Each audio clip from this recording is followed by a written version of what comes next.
Қайырлы таң достар. Бүгін бізде жаңа блог. Мен бүгін ұйқыдан кеш тұрдым. Себебі кешкісін кеш ұйықтадым. Сағат 8:30. Балалар әлі ұйықтап жатыр. Түнде үй ыстық болғасын дұрыс ұйықтай алмадық. Енді далаға шығамын. Шай қоямын.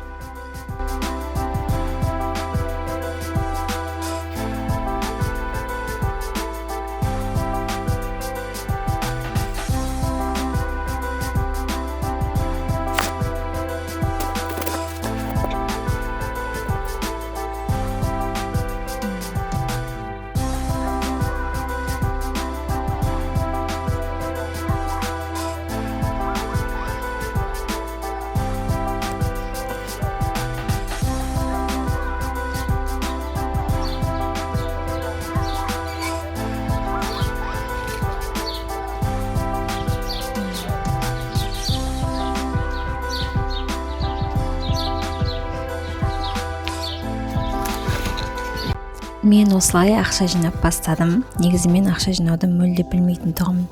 Тиктоктан қарап осылай жинайды екен жұрттар, солай мен де көрейін дедім.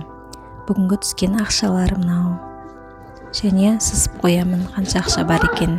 Маған тамыз айының аяғына дейін 200 000 теңгедей ақша керек. Себебі Раяна сабаққа барады, ал мен сумкрадом жинаймын. Менің аяғым ауыр екен, барлықтарыңыз білетін шығарсыздар.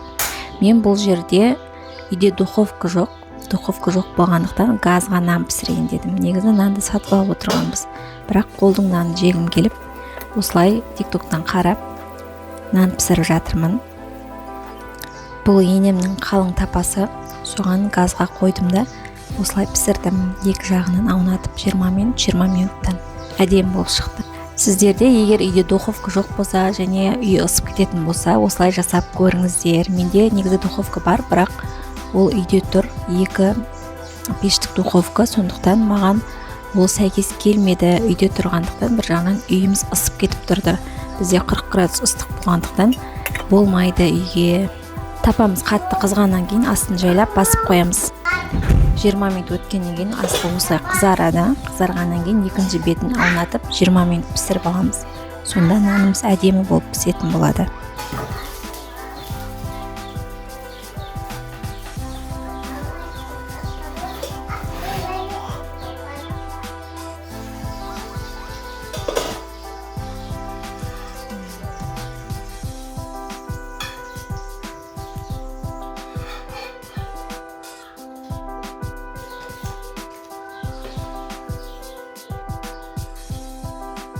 Осылай мен 3 тапа нан пісіріп алдым.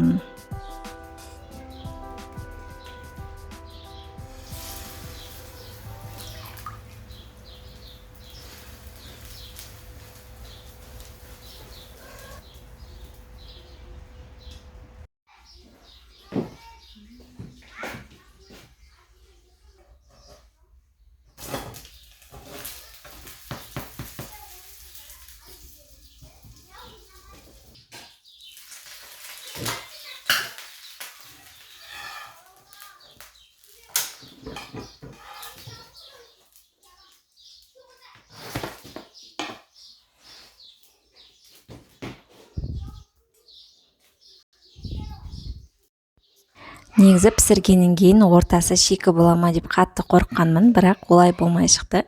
Жұқалап салғаннан кейін нанымыз әдемі болып пісті. Іші де сырты да қолдың наны деген болып тәтті.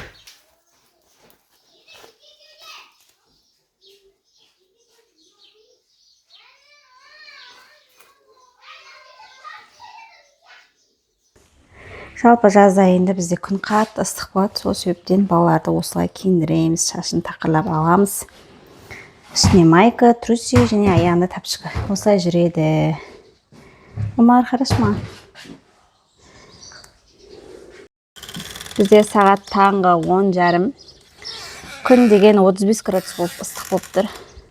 Ыстық, далаға шыға алмаймыз, балалардың бәрі үйде. Ал Умар менің қасымда. Достар, егер де үй жағдайында бетімізді ағартқымыз келсе, осындай күріш ұнын алып аламыз. Күріш ұнынан 1 қасық саламыз. бетке осы жетіп қалады. Және сүт болмаса сметана қосасыздар. Егер сүт қоссаңыздар, тағы бір қасық саласыздар, жарты қасықтай. Көз мөлшерімен саламын, ешқандай грамы жоқ. Осылай саламыз, және аспирин қосамыз. 2 штук немесе 3 штук қосамыз.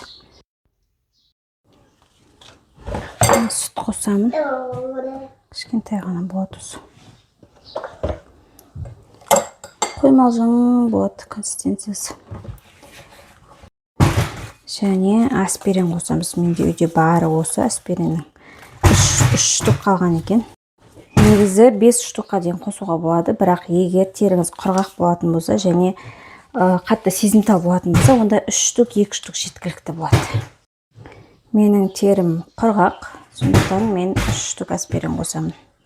Осылай саламын, ішінен езіп аламын өзім. Араластырамыз.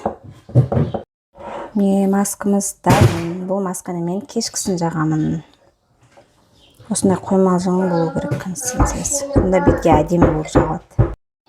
Негізі бұл маска мынандай мен сияқты бетінде қара дақтары бар кісілерге жақсы болады. Кез келген масканы жақпас бұрын бетті жақсылап тазалаймыз. Яғни сумен емес, сумен жуғаннан кейін міндетті түрде лосьонмен немесе пенкамен, болмаса ешнәрсе жоқ болса, қарапайым сүттің өзімен тазалаймыз. Содан кейін бар жаңағы масканы кешке қарай жағамыз. Күндіз масканы жағып, күндіз далаға шығып кетуге болмайды. Сол себептен кешкісін жағамыз. Масканы жаққаннан кейін ешқайда шықпау керек. Әсіресе күн қатты ыстық жақтарда, біз сияқты ыстық жерлер болса, шықпау керек.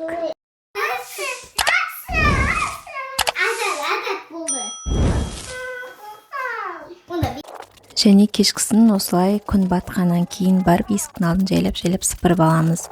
Бұл менің 2 күнде сыпырған жерім. Достар, менің видеом ұнаса, менің каналыма тіркелуді ұмытпаңыздар.